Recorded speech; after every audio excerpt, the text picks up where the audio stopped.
Pouvez-vous imaginer que chaque diplôme que vous avez est la preuve que vous avez perdu quelque chose de très très important, la chose même d'ailleurs la plus importante que vous puissiez avoir? Découvrez-le dans cette vidéo.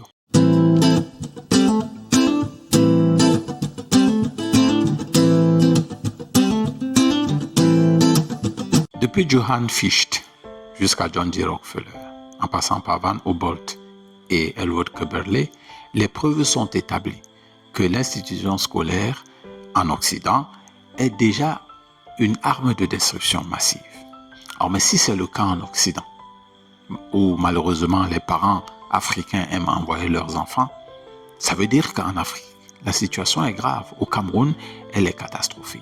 Parce qu'en effet, l'école que nous avons héritée, l'institution scolaire dans laquelle nous envoyons nos enfants, nous l'avons héritée d'un système qui paralyse et qui détruit l'initiative, qui favorise l'obéissance plutôt que l'audace. Et en cela, ce n'est pas seulement dangereux dans un seul point, c'est dangereux sur plusieurs points. Nous allons examiner 4. Une fois n'est pas coutume, voyons 4 points cette fois-ci. Dans le magnifique ouvrage « La vertu de l'échec », le philosophe français Charles Pépin consacre un chapitre entier qu'il a intitulé « L'échec de l'école ». Loin d'être simplement une question rhétorique, bien sûr, c'est un constat amer, un fait indéniable, un aveu d'échec d'ailleurs, que l'école que nous avons, l'institution scolaire, c'est une catastrophe. Alors, citons ces 4 points. Commençons avec le premier point et découvrons déjà d'entrée de jeu ce que nous avons perdu parce que nous avons autant de diplômes. Mais avant d'y entrer complètement, parlons de Johann Gottlieb Fichte. Peut-être vous ne le connaissez pas. C'était un philosophe allemand qui est né le 19 mai 1762 et qui est mort le 27 janvier 1814. Après que la France de Napoléon Ier ait tabassé la Prusse, dont ancienne Allemagne, de Frédéric Louis Hohenzollern, non compliqué, en 1806, ce Johann Gottlieb Fichte prononce une série de discours à partir du 13 décembre 1807. Et ces séries de discours, il y a le deuxième, celui qui nous intéresse le plus, qui est factuel, il est très très important et c'est lui qui fait le plus mal au monde aujourd'hui et particulièrement à l'Afrique. Ce discours est intitulé « La nature générale de la nouvelle éducation » et c'est lui qui nous intéresse. Voici ce qu'il dit, je vais le mettre à l'écran pour que vous voyez que je ne suis pas en train de faire une fabulation. Écoutez ce qu'il dit, l'éducation nouvelle devrait précisément consister sur le terrain qu'elle entreprend de cultiver, d'anéantir entièrement la liberté de la volonté. Il faut le façonner, c'est-à-dire l'homme, et le façonner de telle manière qu'il ne puisse aucunement vouloir autre chose que ce que vous voulez qu'il veuille. Voilà la base du système éducatif que nous avons aujourd'hui. Les États, en fait, façonnent les hommes pour que les hommes ne veuillent que ce que l'État veut. Ils programment des citoyens, ils détruisent donc ainsi leur outil le plus précieux. Et cet outil étant la volonté individuelle. Le fait qu'il endoctrine des gens pour qu'ils ne veuillent que ce que lui, l'État veut, fait donc qu'il produit des programmes éducatifs qui sont conçus pour atteindre cet objectif. Et dans cette école, l'élève ne doit plus réfléchir. L'élève ne doit faire les choses telles qu'on le lui dit. L'élève ne doit même pas penser. Vous l'avez expérimenté dans un élément très très simple, peut-être vous n'y pensez pas, un élément très simple, mais que Charles Pépin ressort dans son livre « Les vertus de l'échec ». Et au chapitre 12, allons regarder ce que Charles Pépin dit à ce sujet. Les élèves y sont rarement félicités pour leur manière de se tromper. Avoir une mauvaise note parce que aucun travail n'a été fourni n'est pas la même chose que s'être égaré par passion dans un hors-sujet. Nous devrions féliciter plus souvent les élèves qui se sont trompés d'une manière originale. Cette situation, vous la connaissez parce que vous l'avez vue, vous l'avez entendue et certainement vous l'avez vécu vous-même dans votre chair. Le hors-sujet. Le hors-sujet a toujours été traité avec une sévérité hors norme. Parfois, c'est 0 sur 20. D'ailleurs, on ne continue même pas à regarder ton épreuve. Je sais que vous avez vécu ça. On vous a donné un devoir, vous y avez passé suffisamment de temps, vous êtes concentré, vous avez donné tout ce que vous pouvez et puis vous constatez que vous êtes hors sujet. Les professeurs sont conçus pour sévir de cette façon parce qu'ils doivent vous remettre dans les rangs. Absolument vous remettre dans les rangs. Or, le hors-sujet, il n'est pas si dangereux. Il peut plutôt déceler une espèce de créativité chez l'enfant parce que, ok, au lieu de se dire que mais tu es hors sujet, il faut lui demander mais comment es-tu arrivé à cette réponse pour découvrir un peu la façon de penser de l'enfant pour qu'on comprenne mais où est-ce qu'il allait et peut-être déceler dans ce entre guillemets hors sujet un des talents de l'enfant. Et les hors-sujets, seulement, on les revoit peut-être seulement en rédaction ou bien dans les dissertations et tout, mais il y en avait partout, dans l'histoire, dans les mathématiques, etc. Dans les mathématiques, c'était d'ailleurs très grave. Il suffit de rater un petit truc ou bien ne pas utiliser la méthode que le professeur a montrée pour qu'on te dise que non, c'est faux, c'est raté. Même si tu as trouvé la bonne réponse, garde-toi là, c'est hors-sujet. Or, pour une Afrique qui a besoin de grandir, de se développer, est-ce qu'on a besoin de brider tout le monde de la même façon? Parce que l'Afrique a besoin de personnes qui expérimentent, qui testent, qui se trompent, qui corrigent, qui recommencent encore et encore. Lorsqu'un parent donc est face à un enfant qui est hors sujet, qu'est-ce qu'il devrait faire? Est-ce qu'il devrait le remettre de côté? Non, au contraire. Il devrait lui poser la question, mais comment est-ce que tu y es arrivé? Et comme ça, déceler peut-être le talent de ce garçon. Et une fois que ce talent est décelé, faire travailler ce garçon cet enfant. Pardon que j'utilise seulement garçon, mais faire travailler cet enfant dans ce talent plus de 10 000 heures pour qu'il en devienne un expert. Pour aller voir les vidéos que j'ai tournées à ce sujet, The One Thing et l'effet cumulé. Pourquoi est-ce qu'il doit travailler autant pour devenir un expert? Nous avons besoin d'experts en Afrique. Et donc, c'est une erreur que d'utiliser le hors-sujet pour catégoriser l'enfant, pour le traiter comme quelqu'un qui ne vaut rien ou bien qui n'a pas utilisé de l'intelligence. Le deuxième point, c'est l'obsession de nos faiblesses. Et cette fois-ci, on va encore faire un tour dans l'histoire et on va aller voir Edward Patterson Cubberley. Edward Patterson Cubberley, c'était un fervent eugéniste raciste et qui est le père fondateur de l'administration du système éducatif. Il est né le 16 juin 1868 à Andrews, en Indiana, et il est mort le 14 septembre 1941. Ce qui nous intéresse, c'est qu'en 1916, il a produit un livre qui s'appelle Public School Administration. Et dans ce Public School Administration que j'affiche là, il y a quelque chose de particulier qui a écrit. Ça s'affiche là, vous allez voir. Comme c'est écrit en anglais, je vais lire en français, je vais traduire directement en français. Nos écoles sont, en quelque sorte, des usines où les matières premières, les enfants, sont façonnés, transformés en produits répondant à divers besoins de la vie. Ici, l'idée qu'il faut garder, c'est les enfants sont façonnés, manufacturés comme des usines. Et oui, c'est ça les écoles. Ou bien, réfléchissons un peu. Lorsque vous êtes dans une usine de fabrication, tout produit qui ne satisfait pas aux normes prévues par le fabricant, qu'est-ce qu'on fait de lui? On le sort de la chaîne, on le reconditionne, ou bien on essaie de le reconditionner pour le faire rentrer dans les rangs, ou bien on détruit ce produit. Et l'école fonctionne exactement de cette façon, les mêmes caractéristiques. Quand l'enfant ne fait pas ce qu'on lui dit, qu'est-ce qu'on fait? On lui donne 0 sur 20, 1 sur 20, ou bien on dit hors sujet. Et il a le deuxième trimestre pour se rattraper. Et ce deuxième trimestre, il doit à minima avoir la moyenne. Okay? Et si au deuxième trimestre, il reste toujours têtu, eh bien, qu'est-ce qu'on le fait de lui au troisième trimestre? On l'exclut exactement comme une manufacture.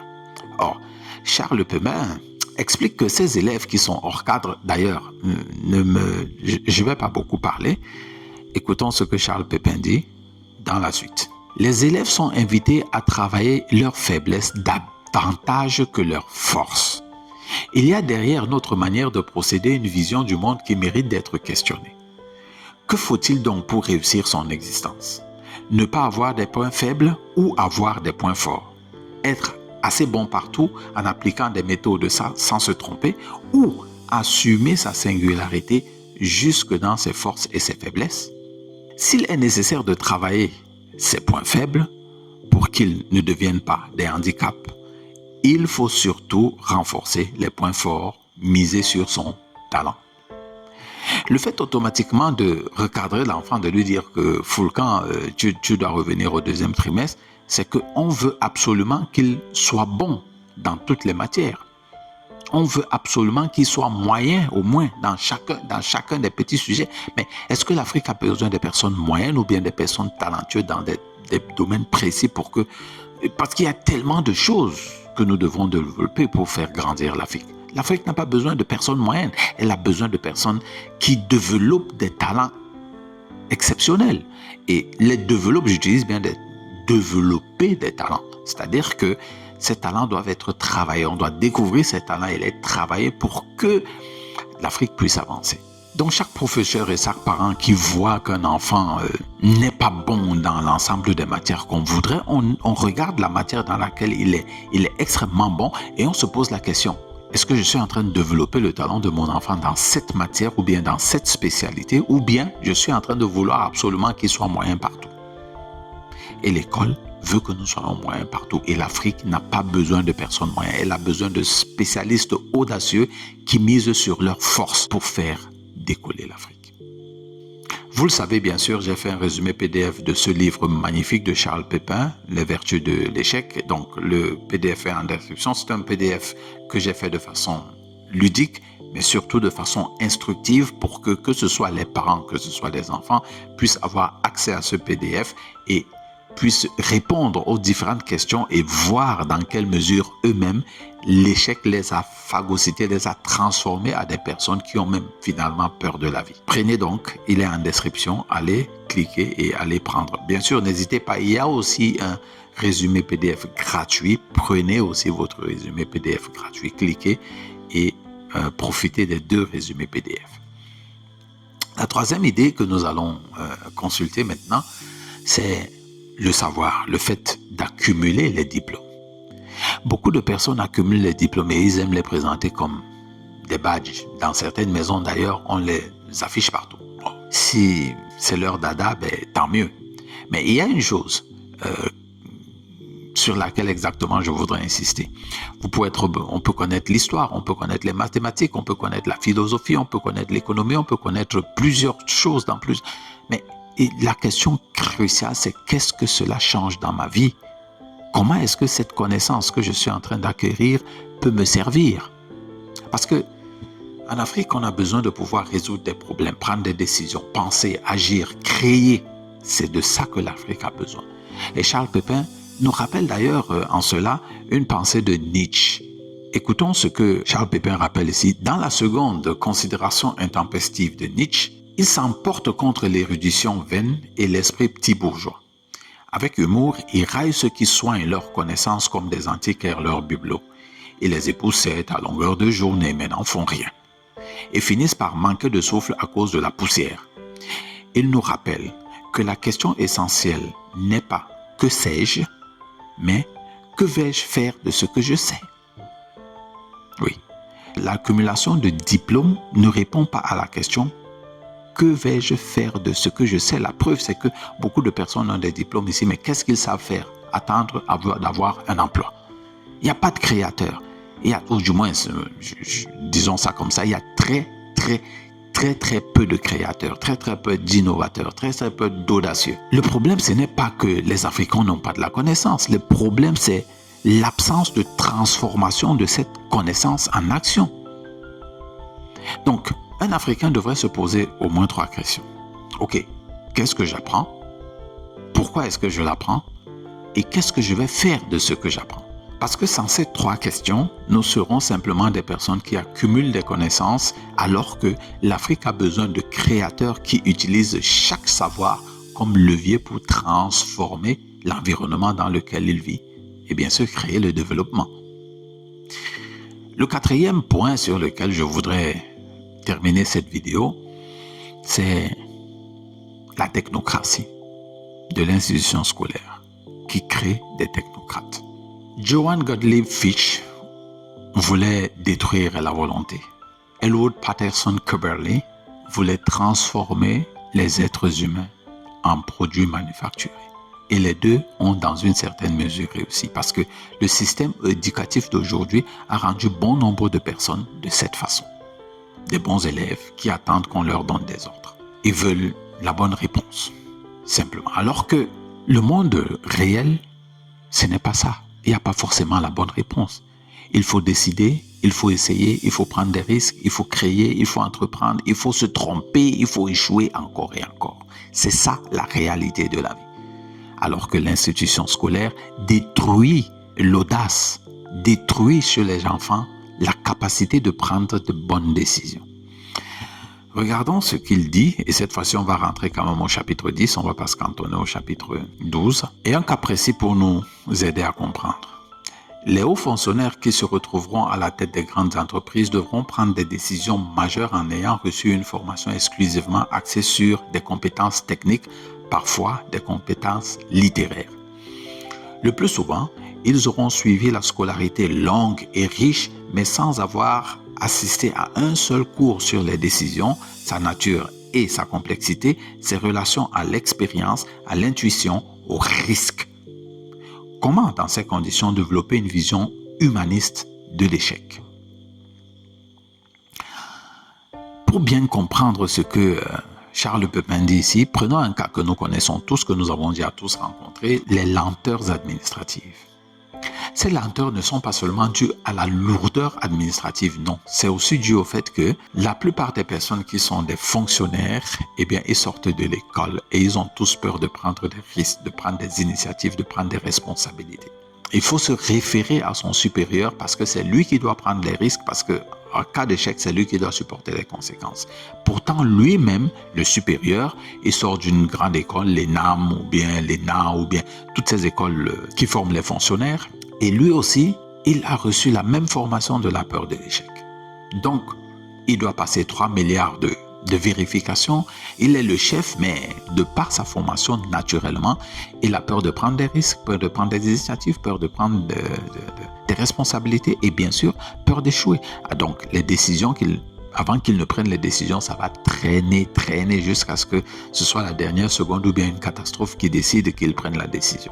C'est ça la raison particulière des lenteurs administratives que nous connaissons. Et nous devons reprendre le contrôle. Nous devons reprendre le contrôle dans cette situation parce que ça ne peut pas durer, ça ne peut plus durer comme ça. Nous ne devons plus former des jeunes incapables. Nous devons former des jeunes qui prennent des risques, qui ont une autre vision de l'échec. Parce que l'échec, ça peut être une information, ça peut être une expérience, ça peut être un signal, ça peut être le moment où il faut changer de trajectoire. C'est ce que l'information concernant l'échec peut nous donner. Alors, donc, il faut se poser la question, est-ce que nos enfants apprennent à penser par eux-mêmes? Est-ce qu'ils apprennent de leurs erreurs? Est-ce qu'ils sont prêts à résoudre des problèmes? Est-ce qu'ils sont en train de travailler leur talent? Est-ce qu'ils sont prêts à entreprendre? Est-ce qu'ils remettent en question ce qu'on leur apprend dans les écoles? Est-ce que ce sont des gens qui prennent des initiatives? Parce qu'on ne veut pas, l'Afrique n'a pas besoin des gens qui ont les bonnes réponses en tout. On veut des gens qui cherchent de nouvelles réponses pour les problèmes qui nous accablent. Qu'est-ce que je peux dire en conclusion de cette déjà longue vidéo? Pour conclure, l'école telle qu'elle existe en Afrique est un héritage vicié, c'est un héritage pourri qui nous maintient dans la peur. Nous devons corriger ça. Mais heureusement, cette école-là a quelque chose qu'elle n'a pas détruit, l'auto-éducation. Elle n'a pas détruit ça. Vous pouvez vous auto-éduquer, vous et vos enfants. Trouvez votre singularité, retrouvez la volonté que l'école a voulu détruire. Vous pouvez la retrouver. Parce que de quoi est-ce que l'Afrique a besoin? Des gens qui ont de la volonté, les gens qui ont du courage, les gens qui travaillent, les gens qui bossent, les gens qui n'ont pas peur de prendre des décisions, n'ont pas peur de prendre des risques, n'ont pas peur de faire des erreurs et de les corriger en cours de route. Parce que oui, c'est de ça que nous avons besoin. Et c'est comme ça que nous devons préparer nos enfants. Prenez des risques, même parfois inappropriés, pourquoi pas. Les connaissances viennent aussi des catastrophes. Donc prenez des risques, n'ayez pas peur de vous tromper, avancez, affrontez la réalité de la vie. L'Afrique est pauvre. Et donc les parents, les enseignants, toute personne qui essaie d'apprendre, voilà le leitmotiv. Nous devons retrouver notre volonté et faire face à l'échec comme si l'échec fait partie de la réussite. Voilà ce que j'avais à partager avec vous dans cette vidéo. J'espère que vous l'avez apprécié. Si c'est le cas, vous faites un j'aime, vous partagez aux personnes à qui vous pensez que ce sera nécessaire. Bien sûr, j'ai fait un résumé PDF du livre Les Vertus de l'échec et je ferai d'autres vidéos sur ce livre. Il est absolument magnifique. Donc, cliquez dans la description là, allez sur la boutique et prenez votre PDF. N'oubliez pas, c'est l'éducation qui fait la différence entre les hommes. Continuez à vous éduquer en lisant des livres et bien sûr, soyez différents. Rendez-vous à la prochaine vidéo.